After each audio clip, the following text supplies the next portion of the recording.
ప్రభునందు ప్రియులారా, ఇప్పుడు పరిస్థితి చాలా దారుణంగా ఉంది. కారణం ఏంటో తెలుసండి? నేను అన్ని ప్రాంతాల్లో తిరుగుతూ ఉంటాను. కీర్తన 119 కీర్తనలో యవ్వనులు దేని చేత తమ నడతలను సరిచేసుకుందురు, దేవుని వాక్యం వల్లనే తమ నడతలను సరిచేసుకోవచ్చంట. వాక్యం, నీ వాక్యమే నన్ను బ్రతికించును, నా బాధల్లో అది నాకు నెమ్మదిని దయచేయండి. వాక్యానికి అంత శక్తి ఉంది. యవనస్తులకు చెప్తున్నాను నేను, యవన వయసు చాలా విలువైనది, దేవునికి ఎంతో ఉపకారమైనది. ఇప్పుడు ఈ మధ్యకాలంలో సెల్ ఫోన్లు వచ్చాయి కదండి. ఈ సెల్ ఫోన్ల ప్రభావము యవ్వన బిడ్డలను భ్రష్టులుగా చేస్తుంది. నేను చాలామందిని చూశాను. అంతటి భయంకరమైన భ్రష్టత్వానికి రాకూడదు. సెల్ ఫోన్ని మెడ కట్టుకుంటున్నారు. ఏదో ఒకసారి చూడాలి, విడిచిపెట్టేయాలి. పొద్దుటి మొదలుకొని ఖాళీ ఉంటే రాత్రిలో అర్ధరాత్రి 12 గంటలు కూడా చూస్తున్నారు, ఆడపిల్లలైనా మగపిల్లలైనా. ఎంత భ్రష్టత్వమో చూడండి. పాపమంతా కిటికీలు గుండా వచ్చిందని ప్రవక్త చెప్తూ ఉంటాడు. నాశనపుత్రుడు, పాప పురుషుడు బయటపడితేనే కానీ ఆ గడియ సమీపించదని తెస్సలోనికి రాసిన పత్రిక 2లో ఉంది. నాశనపాత్రుడు, పాప పురుషుడు, భ్రష్టాత్మ. ఇప్పుడు భ్రష్టాత్మ పనిచేస్తుంది లోకములో. దేవునికి వినియోగపడవలసినటువంటి యవనస్తులను దూరం చేస్తుంది. ఈ సెల్ ఫోన్ యొక్క జ్ఞానము సాతాంది. వాడు ముందే తయారు చేసి పాతాళములో అరేంజ్ చేసి ఉంచిన వాటిని భూమి మీదకి ప్రవేశపెట్టాడు.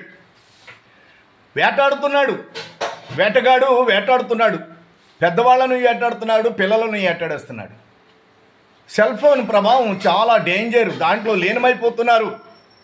తల్లిదండ్రులు కష్టపడి కష్టపడి కష్టపడి కష్టపడి ఒక్కొక్క రూపాయిని విలువ చేసి చదివిస్తూ ఉంటే, చదువుకుని ప్రయోజకులై తమ తల్లిదండ్రులను ఉద్ధరిస్తారని చదివిస్తూ ఉంటే ఎలా ప్రవర్తిస్తున్నారో తెలుసా?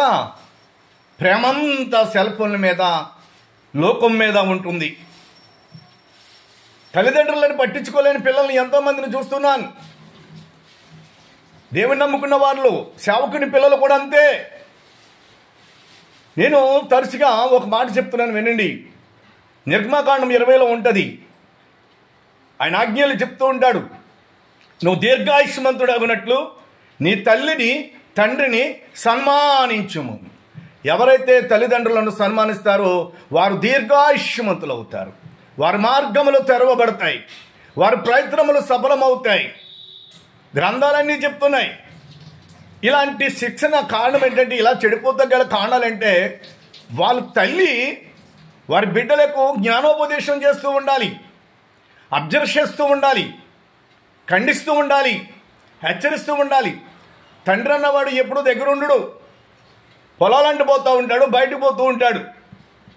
తల్లే ఈనాడు ఎంతమంది కుర్రోళ్ళు దుర్మార్గులుగా మారిపోయాడు చెప్పండి. వ్యసనాలకి గురైపోయారు. ఆడపిల్లలు కూడా ఫోన్ వ్యసనాలకి గురైపోతున్నారే. అందుకేనా దేవుడు చదివించమంది సెల్ ఫోన్ కొనిచ్చింది? దేనికంటే చదువు నిమిత్తమే.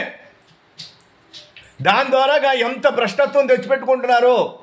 బాయ్ ఫ్రెండ్స్, మెసేజ్లు, చాటింగు, ఇవన్నీ సైతాన్ని కల్పించినవి. అది మంచిది కాదు. నేను కుటుంబానికి వెళ్ళాను. ఇప్పుడు తండ్రి అంటే విలువ తెలియకుండా పోయారు. కారణం ఏంటో తెలుసా? తండ్రికి ఉపయోగపడతాడని కష్టపడి పెంచుతుంటే చాలామంది ఉపయోగపడతలేదు. వాళ్ళ తల్లిదండ్రులే పిల్లలకి పరిచర్య చేయవలసి వస్తుంది.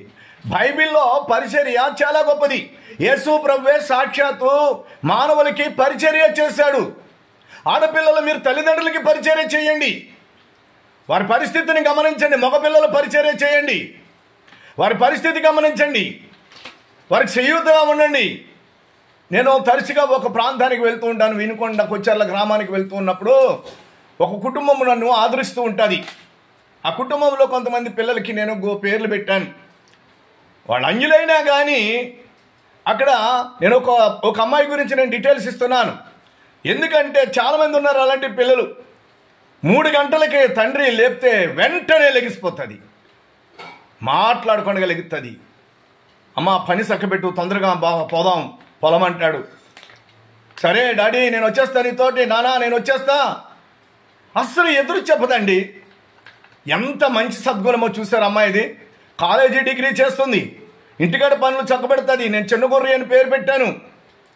ఎక్కడికైనా రామ్మ పొలం పని కంటే వెంటనే లెగిసి వెళ్ళి మూట నెత్తి మీద మోసుకుని తండ్రికి ఎంత సహకరిస్తుందో అటు తల్లికి సహకరిస్తుంది, ఇంట్లో పనులు చక్కబెడుతుంది. అలా ఉండాలండి ఆడపిల్లలు. కొంతమంది మంచం పట్టుకుని లేగరు, లేవగానే సెల్ ఫోన్ చూస్తూ ఉంటారు, స్తోత్రాలు చెప్పరు, దేవుని స్తుతి చెప్పరు, ప్రార్థన చేయమని తండ్రి బ్రతిమలాడుతూ ఉండాలి. భ్రష్టాత్మ వాళ్ళ జీవితాలను నాశనం చేసేస్తుందన్న సంగతి వాళ్ళకి తెలీదు. తల్లిదండ్రులారా, మీ పిల్లలను బండకేసి కొట్టండి అన్నది ఒక చోట, వాక్యం ద్వారా వారిని పెంచాలి. చూసారా, వ్యతిరేక స్వభావం. ఆ తండ్రికి ఏదైనా కనబడలేదనుకో, ఎత్తుకుంటున్నాడు అనుకో, అభ్యరజ్ఞానం.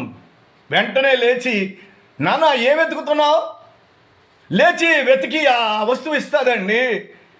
పిల్లలు అలా ఉండాలండి. అక్కడ 4-5 పిల్లలు అలాగే చూశాను నేను. సేవకుల కూతుర్లు అయినా సేవకుల కొడుకులైనా ఎలా ఉంటున్నారు తెలుసా? గర్వం, విధేయత లేదు.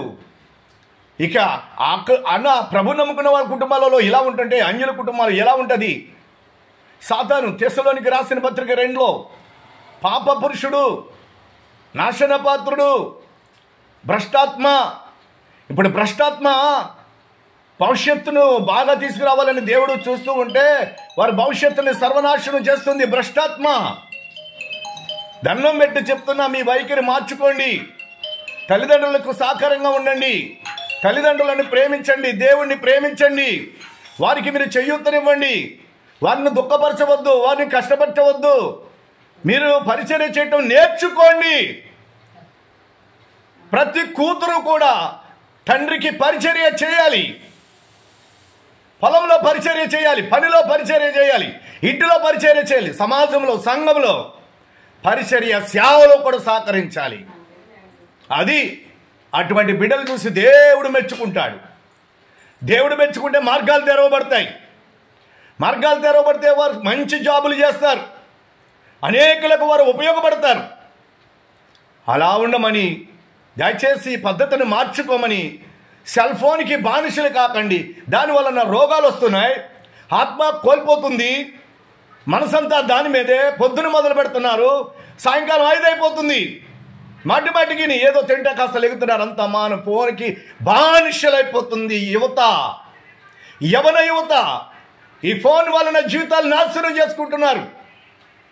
మీ తల్లిదండ్రులు మీరు హెచ్చరించండి, చెప్పండి. వారు పాడైపోవడం మీకు అంగీకారం కాదు. అలా ఎన్ని కుటుంబాలు ఫోన్ కోసం దెబ్బలాడుకుంటున్నారు. అక్క చెల్లెలు మనం చూశాను. రాత్రి అప్పుడు 11 అయింది. ఎంత ఘోరమో చూసారా? పవిత్రమైన జీవితాలు దేవుడు మనల్ని పుట్టించింది ఎందుకో తెలుసా? ఆయనకు ఉపయోగపడాలి, జన్మనిచ్చిన తల్లిదండ్రులకు ఉపయోగపడాలి, పరిచర్య చేయడం నేర్చుకోవాలి, ప్రేమ కలిగి ఉండాలి.